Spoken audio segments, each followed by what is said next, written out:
Okay, you guys wanted me to teach you how I train my ferrets to walk on leashes and get all these really nifty shots on the lake and outside with them off leash. And I'm going to show you, but not without the help of my little furry friends. First we're going to go over some equipment. Bell collars, good things for noisemakers when they're outside. Not so good when controlling ferrets. They slip out of these little buggers. So the only real good purpose for a bell collar is just so that you can hear where they're going. Harnesses. Buy them in the store. Meant to be adjustable. I have yet to have a harness that actually a ferret cannot slip out of that's a store-bought harness. So sort of useful, good training tool in a potentially dangerous situation where I'm outside. I won't rely on them because they slip out of them. First training tool with leashes. 4-foot leash. This puts the ferret no more than 2 feet away from you on the ground. Good starter leash. Second leash. 6-foot leash. This is really good when they're starting to learn how to come, when you deal with them with distractions and you're not in the immediate vicinity, but you still have control of the ferret. When I'm walking both Boo, Archie, and Cody at PetSmart, I will take 2 of these and tie them end to end, like so.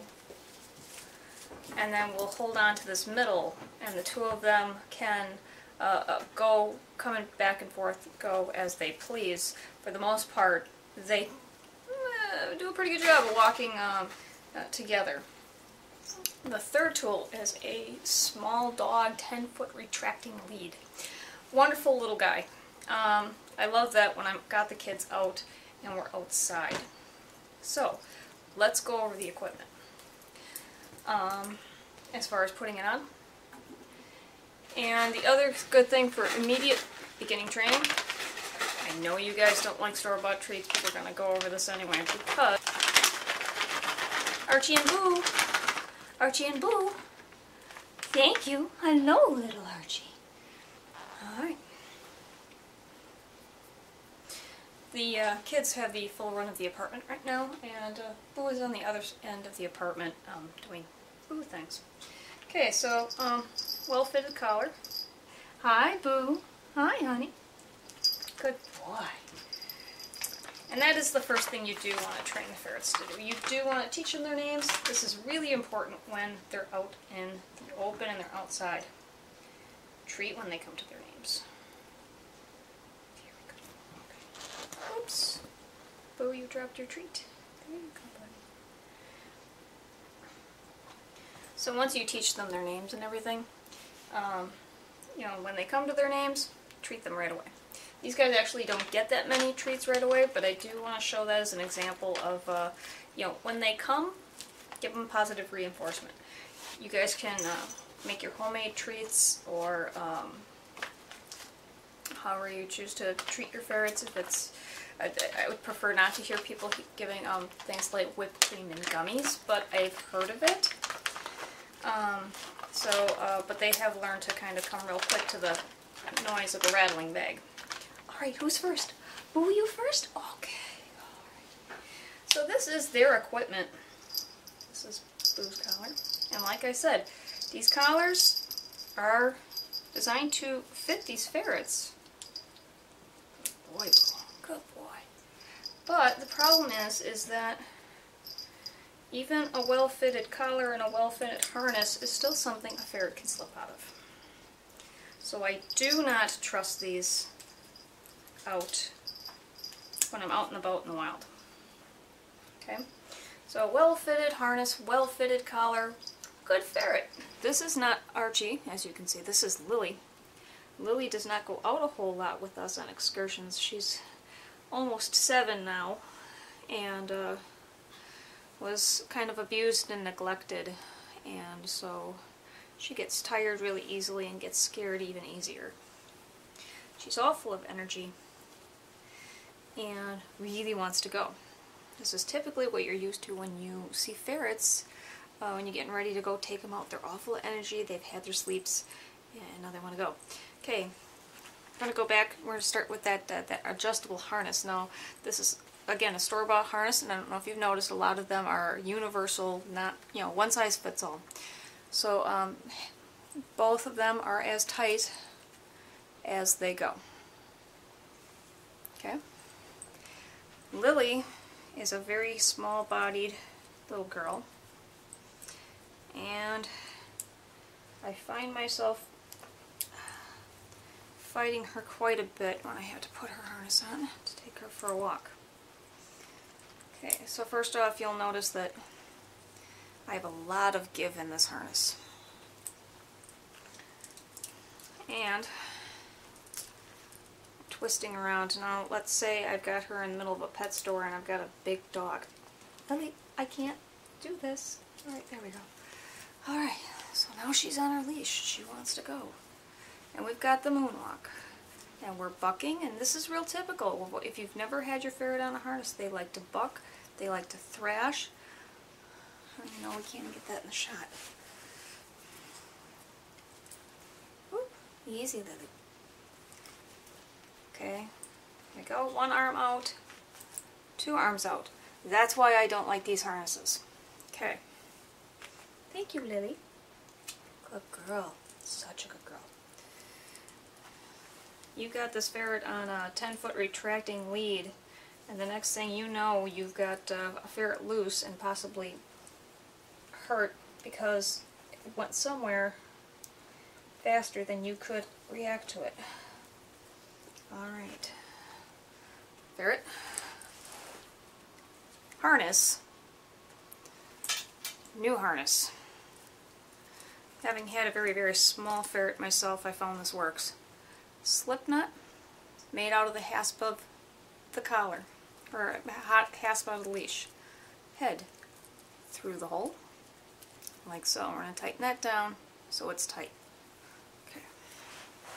Here's the good part. Behind, grab the hasp. This is tight. You're not going to want it tighter than that. Go behind the shoulder blades. Okay. Wrap it once. Tuck it underneath. Here we go. Alright. Ready? Got it? Okay. We're going to try this again. Now, as long as there's some amount of tension on the leash, it doesn't matter if Lily goes forward, if she goes back. And I'm not gonna hurt her.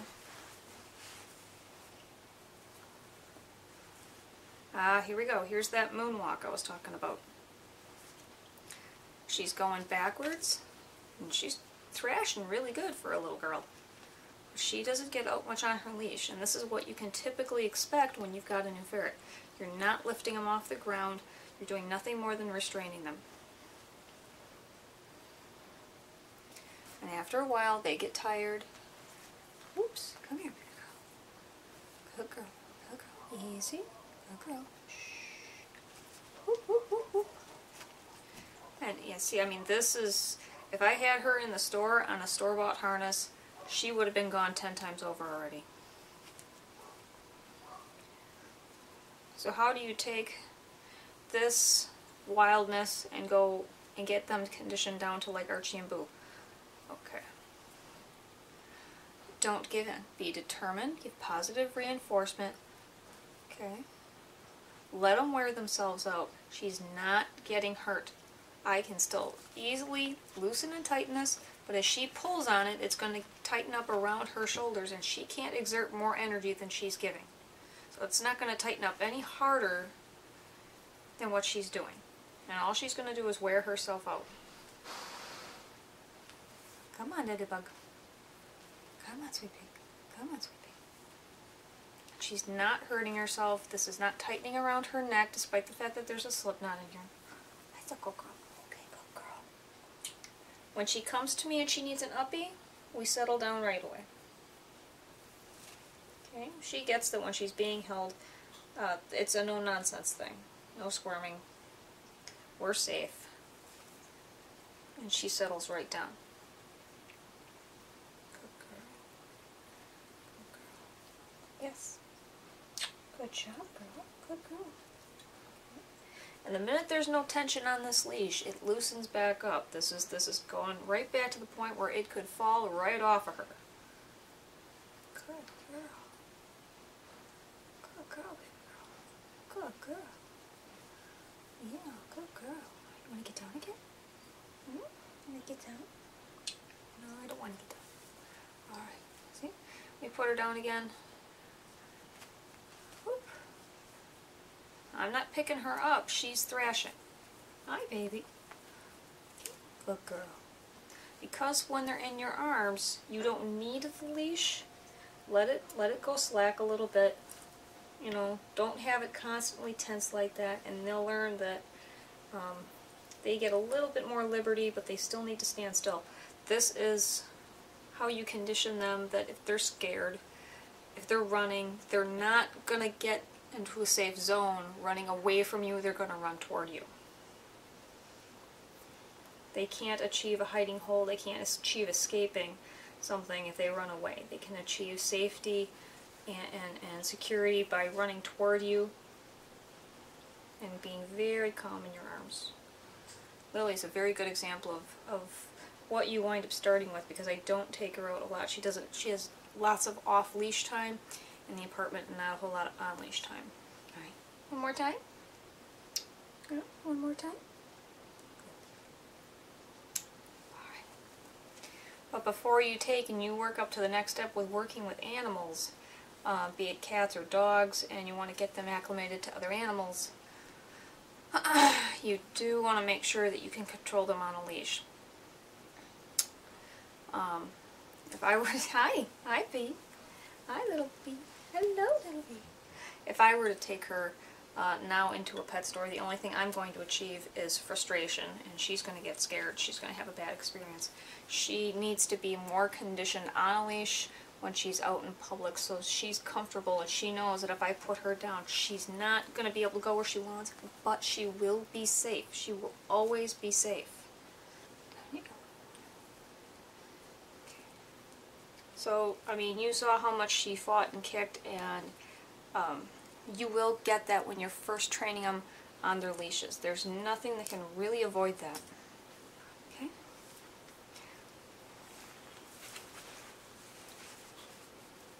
I know. Hi, Bugger. No, honey. Bugger, I need you to try and get out of this. Okay? Come on. There we go. Are you try and get out? Are you going to moonwalk for me? You moonwalk for me. You moonwalk for me. Come on. There you go. Alright. Okay. When I'm in a store and the ferrets have decided they're done and they don't want to necessarily go into an area, Boo particularly likes to play in the fish gravel. In the bags of fish gravel, he likes the noise that it makes. I will get flat ferret, and then I have to... It's not too unusual to hear me in a pet store saying, "Come on, use your big ferret legs." You would just rather have an uppie and be held. Yes, you would just rather have an uppie and be held. Are you sure? Yeah. Yes. Alright, one more time for Donna? One more time for Donna? Okay, here we go. Alright, sure. Well, if you can get out, you can go play. No. You want to get out? Go play.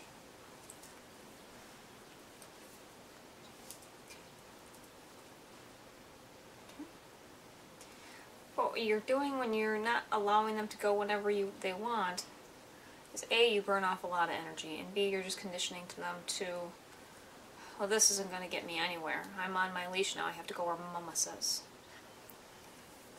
And then you're, ladybug. And then they're just going to give up. They're just going to be like, I'm not getting anywhere, so, baby girl. Always baby. Yes. Just so people don't think that she's hurt or dead or anything, she's up. She's just, she's figured out, I'm on my leash, I can't go wherever I want now. Ready? 1, 2, 3, off you go. Okay? That's how you condition a ferret to walk on a leash.